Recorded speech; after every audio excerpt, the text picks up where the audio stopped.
반갑습니다. 성도 여러분, 오늘도 하나님의 귀한 축복이 넘쳐나는 이 하루가 되시기를 주의 이름으로 축복합니다. 오늘은 이사야서 45장 18절에서 25절까지의 말씀 함께 살펴보겠습니다. 대저 여호와께서 이같이 말씀하시되 하늘을 창조하시니 그는 하나님이시니 그가 땅을 지으시고 그것을 만드셨으며 그것을 견고하게 하시되 혼돈하게 창조하지 아니하시고 사람이 거주하게 그것을 지으셨나니 나는 여호와라. 나 외에 다른 이가 없느니라. 나는 감추어진 곳과 캄캄한 땅에서 말하지 아니하였으며 야곱 자손에게 너희가 나를 혼돈 중에서 찾으라고 이르지 아니하였노라. 나 여호와는 의를 말하고 정직한 것을 알리느니라. 열방 중에서 피난한 자들아 너희는 모여오라. 함께 가까이 나오라. 나무 우상을 가지고 다니며 구원하지 못하는 신에게 기도하는 자들은 무지한 자들이니라. 너희는 알리며 진술하고 또 함께 의논하여 보라. 이 일을 옛부터 듣게 한 자가 누구냐? 이전부터 그것을 알게 한 자가 누구냐? 나 여호와가 아니냐? 나 외에 다른 신이 없나니 나는 공의를 행하며 구원을 베푸는 하나님이라. 나 외에 다른 이가 없느니라. 땅의 모든 끝이여 내게로 돌이켜 구원을 받으라. 나는 하나님이라. 다른 이가 없느니라. 내가 나를 두고 맹세하기를 내 입에서 공의로운 말이 나갔은즉 돌아오지 아니하나니 내게 모든 무릎이 꿇겠고 모든 혀가 맹세하리라 하였노라. 내게 대한 어떤 자의 말에 공의와 힘은 여호와께만 있나니 사람들이 그에게로 나아갈 것이라. 무릇 그에게 노하는 자는 부끄러움을 당하리라. 그러나 이스라엘 자손은 다 여호와로 말미암아 의롭다함을 얻고 자랑하리라 하느니라. 자, 우리가 어제 말씀에서 우리가 생각지도 못한 방법으로 우리가 원하지 않는 방식으로 역사하실 수 있는 하나님이시라는 사실을 우리가 살폈습니다. 우리는 오직 그 하나님을 믿고 순종해야 한다는 거죠. 그리고 오늘 말씀은 이스라엘만이 아니라 온 열방을 향해서 선포하시는 이 구원의 대상이 이스라엘만이 아니라 온 열방을 향해 선포하고 계신 하나님의 말씀을 보게 됩니다. 그렇게 온 열방을 향해 선포하실 수 있는 근거가 뭡니까? 하나님은 이스라엘의 하나님 아니었습니까? 아닙니다. 선포할 자격이 그분에게 있다는 사실을 18절에서 이렇게 말씀합니다. 하나님께서는 땅과 하늘을 창조하신 모든 우주와 인생의 주인이시다라는 사실을 18절에서 강조하지요. 그러므로 어리석게도 우상을 쫓고 찾고 또 그것을 쫓는 자들에게도 선포할 권한이 주님에게는 있다는 사실을 강조하는 것이요. 그들 모두에게 하나님이 창조하신 자들이기 때문에 하나님은 그들을 구원하려 하신다는 하나님의 뜻을 오늘 말씀이 우리에게 말해줍니다. 그리고는 이렇게 말씀합니다. 나는 여호와라. 나 외에 다른 이가 없느니라. 이 말은 다른 말로 하면 너희를 구원해 줄 자가 나 외에 없다. 그러니 너희를 향해서 내가 손을 펴고 구원을 너희에게 주려 하는 것이 정상적이고 당연하며 너희는 내게로 오라라는 하나님의 초청이 그 말씀 안에 녹아 있는 거죠. 그러면서 20절부터 열방을 부르고 계십니다. 이렇게 말합니다. 열방 중에서 피난한 자들아, 열방 중에서 피난해 온 그들을 부르고 있습니다. 이건 이스라엘 백성만 부르는 게 아니죠. 열방에서 잡혀온 모든 열국의 백성들을 다 부르고 계신 하나님의 모습을 보게 됩니다. 바벨론 제국의 이 확장 정책으로 인해서 수많은 나라 백성들이 정복되어지고 포로로 끌려왔습니다. 사실 고대 사회는요, 나라라는 국가 개념이 그렇게 강하지 않았죠. 지금처럼 이렇게 강하지가 않습니다. 근대에 와서야 국가 개념이 이렇게 명확하고 또렷하게 강하게 자리 잡았지, 그 이전에는 민족적으로 그냥 계파적으로 이렇게 그냥 모여 살았던 것이 그들의 그냥 중심축이었었습니다. 그러니 얼마나 많은 민족들과 얼마나 많은 사람들을 이 바벨론이 집어삼키면서 그들을 끌어 모았겠습니까? 그 많은 사람들이 포로로 끌려와서 바벨론의 하나로 그냥 살게 되었습니다. 그들 모두에게 하나님께서 지금 선포하는 겁니다. 구원을 선포하며 해방을 선포하는 하나님의 말씀을 지금 주고 계신 거죠. 이건 페르시아의 고레스가 바벨론과는 다른 정책으로 포로에서 잡혀온 자들을 다 자기 고국으로 돌아가도 좋다라고 하는 유화 정책을 썼던 것을 우리는 세계사에서 배웠지요. 그래서 이 페르시아의 정책이 바로 그의 단순한 정책이 아니라 하나님의 뜻이었던 것을 우리가 보게 됩니다. 바벨론은 억압 정책을 썼다면 페르시아는 유화 정책을 썼습니다. 이스라엘만 돌아가게 한 게 아니라 모든 열방 포로민들에게 돌아갈 수 있도록 선포했었습니다. 바로 그 말씀이 오늘 본문에 나오는 이 말씀인 거죠. 하나님께서 고레스를 세워서 그들을 돌아가게 하실 것인데 이 사건이 누구에게서부터 온 것인지를 기억하라는 거죠. 그러면서 21절에 이렇게 말해요.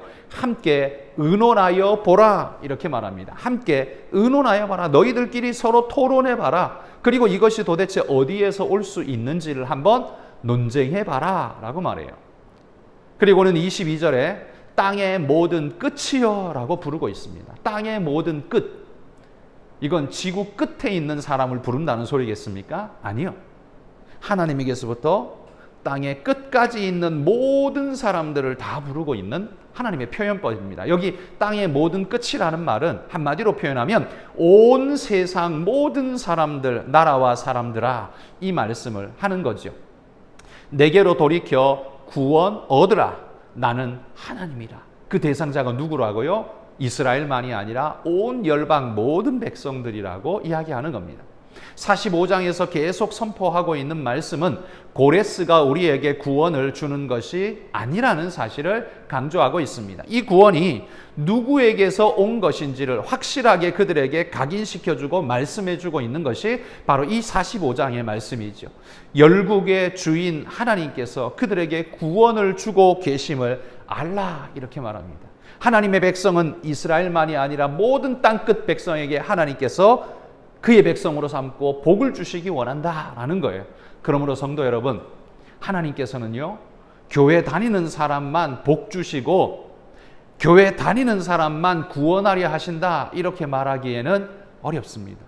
왜요? 하나님은 모든 백성, 모든 사람이 구원을 얻고 진리 가운데 나오기를 원하신다고 성경이 말하죠. 그래서 하나님의 마음은 온 열방을 향해 있습니다. 안타깝게도 교만한 마음으로 하나님의 그 부름과 마음을 거절하기 때문에 지옥의 형벌에 떨어지게 될 뿐이지 하나님의 마음은 모든 사람을 향해 열려 있다는 사실을 여러분 우리는 기억해야 합니다. 하나님은 우리 모든 백성에게 그 손을 펴며 그들을 구원을 요청하고 계신다는 거죠. 그러므로 지금 하나님께서 구원을 선포하시되 이스라엘에게만이 아니라 땅 끝까지 선포하고 계심을 45장은 우리에게 강조하고 보여주고 있습니다. 하나님은 반드시 땅 끝까지 구원을 성취하실 거라는 사실을 하나님은 우리에게 말씀해 주는 거죠. 이스라엘은 어리석게도 이 구원은 이스라엘에게 국한된 것처럼 늘 그렇게 생각을 하고 자기에게서 울타리를 쳐버렸습니다.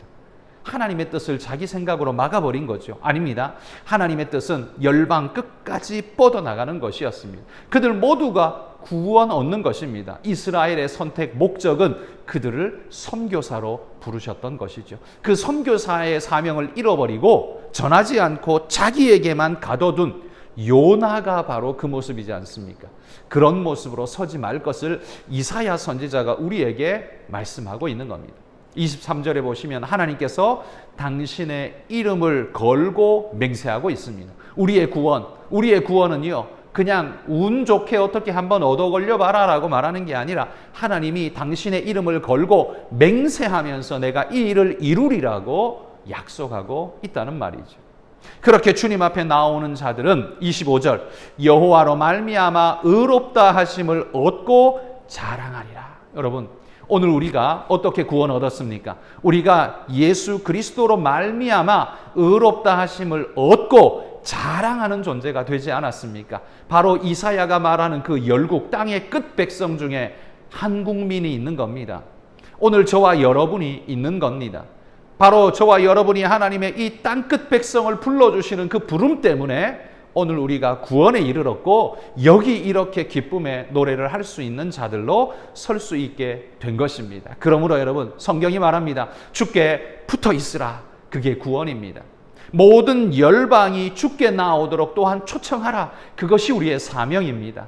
여러분, 하나님께서 우리를 부르시고 명하시며 구원 주실 뿐만 아니라 사명 주셔서 내보내시는 이 명령을 꼭 기억하고 오늘도 우리가 주님의 선교사라는 사실을 기억하고 이스라엘 백성처럼 구원을 자기에게만 가둬두는 자가 아니라 땅 끝까지 우리의 구원을 펼치며 초청하는 그런 초청자로서 오늘 하루 살아가실 수 있기를 소망합니다. 여러분의 직장에서 여러분의 가정과 이웃들에게 구원의 초청을 전하며 믿음으로 살아가시는 우리 모든 성도들이 되시기를 주의 이름으로 축복합니다.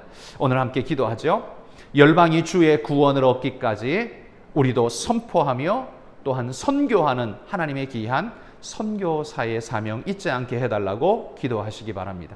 또한 필리핀의 황태연, 이춘선 선교사님 위해서 기도해 주시면 감사하겠습니다. 함께 기도하겠습니다.